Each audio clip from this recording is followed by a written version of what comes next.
Hello guys, magmamarinate tayo ng chicken with lemon. So, ayan na ang garlic at saka red onion, saka laurel. Tapos malinis na yung chicken ko guys. Binabad ko na yun sa kalamansi. Tapos hinugasan ko na. Tapos idagdag pala natin sa pagmarinate yung potatoes. Yan lang ang sides kasi yung bata ang kakain ayaw na ayan ang ibang gulay. So, potatoes lang. Kasi masasayang ang ibang gulay pag nilagay pa natin. So, dalawang kalamansi lang gamitin ko. Kasi baka ayaw ng maasim. Mas maasim kasi ang kalamansi kaysa sa lemon. So, timplahan na natin. Lagyan ko ng konting olive oil. Yan. Kunti lang. Yan. Mga 1 tablespoon. Tapos, lagyan natin ng magic sarap. Ayan. Magic sarap. Tapos, konting thyme. Ayan.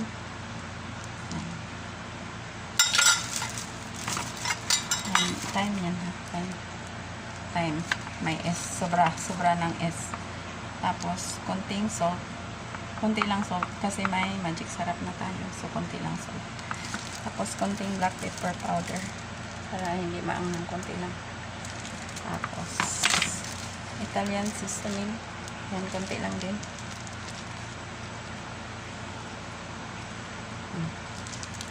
Tapos, Spanish paprika. Pampakulay. Para mamula-mula naman siya pag naluto. Tapos, meron na tayo dito ang laurel. Ayan. Tapos, konting brown sugar na lang. Mga 1 teaspoon na brown sugar. Ayan.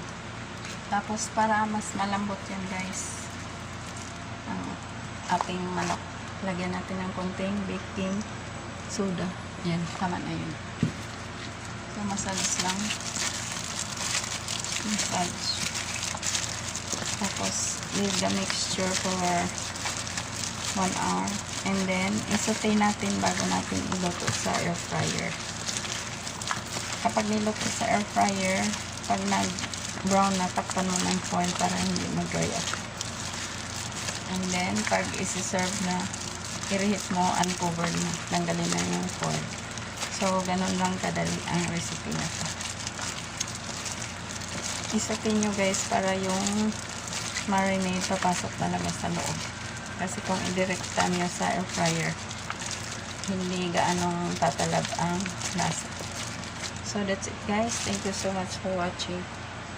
Yan. I hope you will subscribe guys. Thank you so much. I love you all.